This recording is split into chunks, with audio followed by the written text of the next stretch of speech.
Assalamualaikum warahmatullahi wabarakatuh.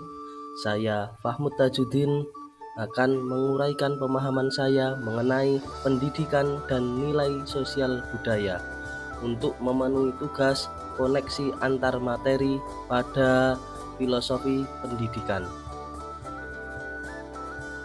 Pertanyaan pemantik 1. Apa yang Anda percaya tentang peserta didik dan pembelajaran di kelas sebelum Anda mempelajari topik ini? Sebelum saya mempelajari topik ini, saya memiliki beberapa keyakinan dan pandangan tentang peserta didik dan pembelajaran di kelas. Pertama, saya percaya bahwa setiap peserta didik memiliki potensi, bakat, minat, dan cara belajar yang belum tentu sama. Pembelajaran di kelas harus terfokus pada peserta didik agar mereka mampu mengembangkan kemampuannya yang beragam. Dengan demikian, saya akan berusaha untuk menciptakan pembelajaran dengan pendekatan student-centered learning.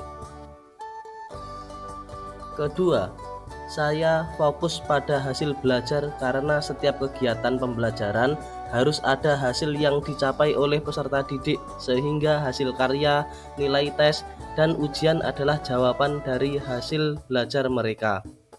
Ketiga, saya condong bahwa pembelajaran di kelas merupakan transfer ilmu, yakni pendidik sebagai pemberi informasi dan peserta didik adalah penerima informasi. Pertanyaan pemantik 2. Apa yang berubah dari pemikiran atau perilaku Anda setelah mempelajari topik ini?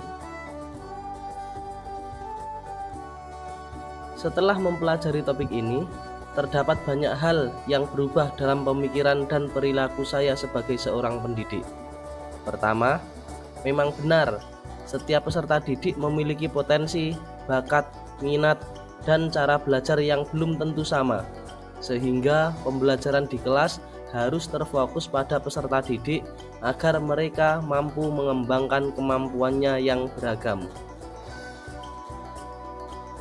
Namun, tugas seorang pendidik tidak hanya sebatas mengembangkan kemampuan peserta didik saja. Konsep dalam filosofi Ki Hajar Dewantara adalah ngilmu iku amurwani. Ilmu itu adalah cahaya, sehingga pendidik harus dapat membimbing siswa untuk menjadi pengejar ilmu sendiri. Ki Hajar Dewantara juga menjelaskan bahwa tujuan pendidikan harus menuntun segala kodrat yang ada pada anak-anak, sehingga pendidik harus dapat menuntun peserta didiknya baik dalam segi spiritual, kognitif, kemampuan belajarnya, serta kemampuan bersosialnya agar anak memiliki karakter dan budi pekerti luhur sebagai bekal masa depannya kelak. Kedua, selain fokus pada hasil belajar, saya menyadari pentingnya meresapi proses belajar peserta didik, membantu mereka memahami gagasan, mengembangkan keterampilan metakognitif, dan merangsang pemikiran kritis serta kemampuan bersosial dalam kehidupan sehari-harinya. Ketiga, pembelajaran di kelas tidak hanya sekedar transfer ilmu pengetahuan, tetapi harus dapat membuat peserta didik memahami dunianya dan dapat memanfaatkan pemahaman tersebut untuk kebahagiaan hidupnya.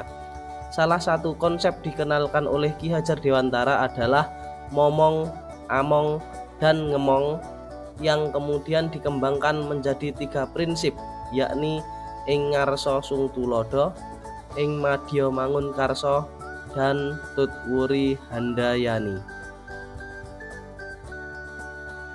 Pertanyaan pemantik 3. Apa yang dapat segera Anda terapkan lebih baik agar kelas Anda merefleksikan pemikiran KHD? Hal yang dapat saya terapkan setelah merefleksikan pemikiran Ki Hajar Dewantara yaitu: pertama, mengembangkan pendekatan pembelajaran yang aktif dan berfokus pada peserta didik untuk mengejar kemampuannya sendiri.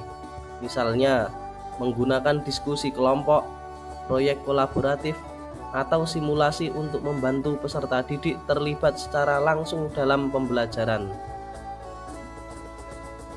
Kedua, dalam kegiatan pembelajaran difokuskan pada pengembangan karakter. Jadi, tidak hanya mengacu pada nilai akademis saja. Hal ini dapat dilakukan melalui diskusi tentang nilai-nilai, proyek sosial, atau bahkan melalui contoh tindakan positif dalam kehidupan sehari-hari. Ketiga, dalam kegiatan pembelajaran harus dapat mendorong pemikiran kritis. Saya akan merangsang pertanyaan yang mendorong peserta didik untuk berpikir kritis dan merangsang diskusi yang mendalam. Saya akan memberikan kesempatan kepada siswa untuk mengemukakan pandangan berbeda dan menuntunnya pada hal-hal yang baik untuk bekal masa depannya. Selain itu, untuk mengikuti kodrat zaman, saya akan memanfaatkan media elektronik agar peserta didik memiliki kompetensi dan keterampilan yang berdaya saing pada era zaman sekarang. Kesimpulan dan refleksi pemahaman. Penerapan ide gagasan sesuai dengan pemikiran KHD pembelajaran yang student center. Maksud dari pendidikan yang berhamba pada anak bahwa pendidikan harus berpihak pada peserta didik, karena pendidikan adalah menuntun kodrat alam maupun zamannya agar mereka dapat mencapai keselamatan dan kebahagiaan yang setinggi-tingginya baik sebagai manusia maupun sebagai anggota masyarakat. Filosofi pendidikan.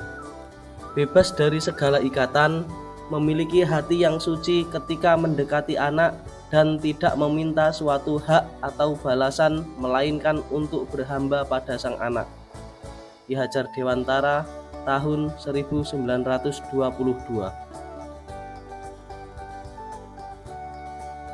Sebagai contoh, petani yang menanam padi misalnya hanya dapat menuntun tumbuhnya padi.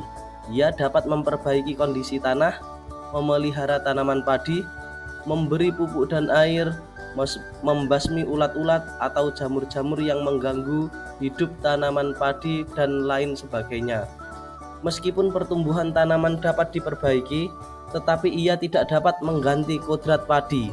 Padi tidak bisa diubah menjadi jagung ataupun tanaman lainnya.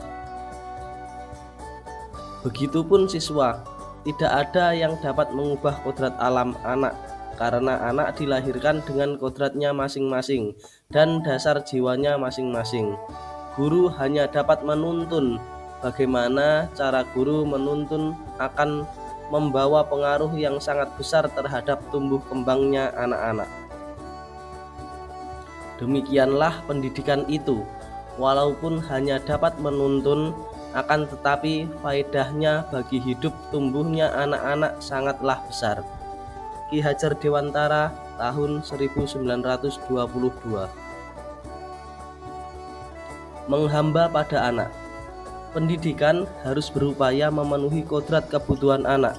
Pendidikan harus di dalam pangkuan ibu bapak, karena hanya dua orang inilah yang dapat menghamba pada sang anak dengan semurni-murninya dan seikhlas-ikhlasnya, sebab cinta kasihnya kepada anak-anaknya boleh dibilang cinta kasih tak terbatas. Menghamba ini bukan berarti dapat diperlakukan semena-mena, tapi pendidikan harus berorientasi pada kebutuhan anak sehingga anak dapat berkembang sesuai dengan minat dan bakatnya. Budi pekerti. Budi pekerti, watak atau karakter merupakan hasil dari bersatunya gerak pikiran, perasaan, dan kehendak atau kemauan sehingga menimbulkan tenaga. Dengan adanya budi pekerti, setiap manusia berdiri sebagai manusia dengan dasar-dasar yang jahat dan memang dapat dihilangkan, maupun dalam arti neutralisiran, menutup, mengurangi tabiat-tabiat jahat yang biologis atau yang tak dapat lenyap sama sekali karena sudah bersatu dengan jiwa. Bermain merupakan kodrat anak. Bermain merupakan kodrat anak. Menurut KHD, permainan anak itulah pendidikan. Dalam hal ini, pendidik harus memahami bahwa kodrat anak adalah bermain, sehingga pembelajaran bisa diintegrasikan dengan bermain sambil belajar atau belajar sambil bermain.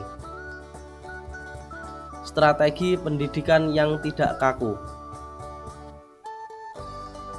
Memberi kesempatan berpendapat, membangun pemahamannya sendiri, berpartisipasi dengan kesepakatan kelas, guru bersikap demokratis, jangan menjadikan siswa sebagai kertas kosong, memanusiakan manusia, melatih siswa memberikan feedback atau timbal balik, membuat RPP atau modul ajar yang tidak membosankan, membuat suasana kelas menjadi nyaman, mengenali siswa lebih baik, mengenali kecerdasan dominan siswa, ramah dengan para siswa, adil pada semua siswa, membantu dan mengarahkan siswa yang berbeda selera belajar, serta evaluasi proses pembelajaran dan lain sebagainya.